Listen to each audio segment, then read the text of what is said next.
Anthony Fauci, o algoz da pandemia, que fingia ser o maior cientista de todos os tempos e empurrou goela abaixo dos governantes e da população do mundo todo, o lockdown, o uso de máscaras, o discurso de negacionista para quem queria se tratar, o ataque a médicos que lutavam pela vida de seus pacientes e, por fim, as ditas vacinas que sequer tinham passado por todas as fases de teste e ele sabia que não imunizavam.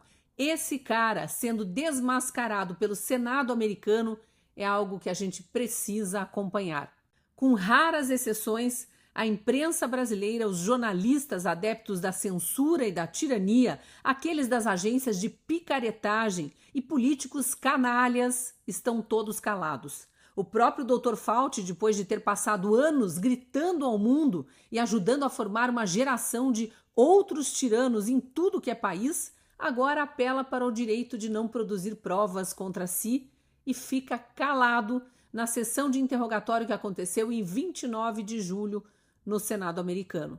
Eu sempre disse que a verdade é teimosa, pode até demorar a aparecer, mas sempre aparece. E essa semana ela apareceu com nome e sobrenome: Anthony Fauci. Under the advice of my attorneys, I will invoke my right under the Fifth Amendment of the Constitution to refrain from answering your questions. Anthony Fauci foi por décadas a principal autoridade científica dos Estados Unidos e o rosto por trás das medidas de isolamento, máscara e vacina que o mundo inteiro seguiu, inclusive nós aqui no Brasil durante a pandemia. Arrogante e soberbo, não aguentou guardar para si o próprio orgulho por estar ditando regras para o mundo e escreveu relatórios oficiais em forma de diário.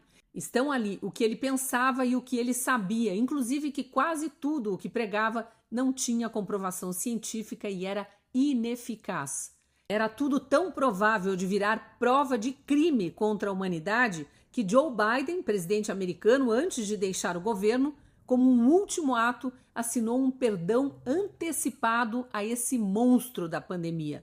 Só que Trump assumiu, determinou que as investigações começassem e assim investigadores reuniram centenas de páginas desses relatórios confessionais de Fauci, no que ficou conhecido como o Diário de Anthony Fauci. E é sobre o conteúdo desse diário que ele foi interrogado no dia 29 de julho.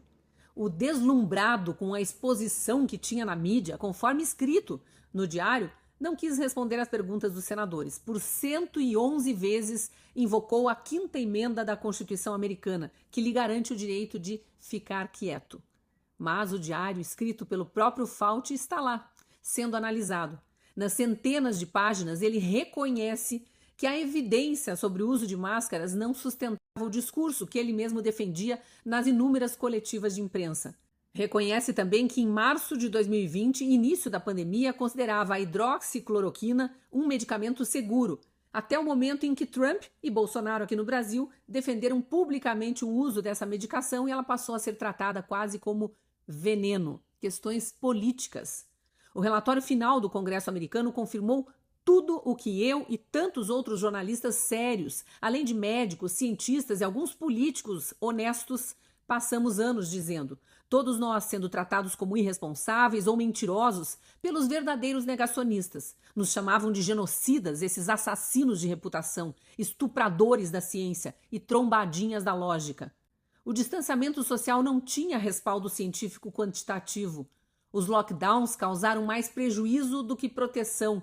A miocardite em homens jovens é efeito colateral reconhecido da vacina, entre outras tantas confirmações que estão no Diário de Fauci e que já estavam documentadas pela verdadeira ciência, mas escondidas do mundo por ele e por idólatras das mentiras espalhadas pelo mundo. E quando questionado por um dos senadores sobre o uso de tecidos de bebês abortados nas pesquisas para vacina, a resposta dele foi silêncio. Silêncio. Obrigaram o mundo a tomar uma porcaria que, além de tudo, foi desenvolvida a partir de bebês sacrificados pela indústria assassina do aborto. Eu fui chamada de negacionista, fui chamada de irresponsável. Dezenas de médicos que eu entrevistei do Movimento Médicos pela Vida foram chamados de genocidas também, foram difamados. O presidente Bolsonaro e raros outros políticos que defendiam a autonomia médica, a liberdade, o direito de ir e vir, de estudar e de trabalhar, também foram achincalhados pela imprensa virulenta e por um séquito de idiotas úteis. Enquanto isso, quem pedia dados, quem pedia bom senso, quem pedia apenas o direito de perguntar, era tratado como inimigo da ciência. Hoje sabemos quem de fato brincou com a ciência. E sabemos também que a vergonha de admitir o erro é sempre maior do que a vergonha de tê-lo cometido. Fica registrado, porque a verdade, essa sempre vem à tona. Se você também foi chamado de negacionista só por pedir respostas, deixe um comentário aqui embaixo.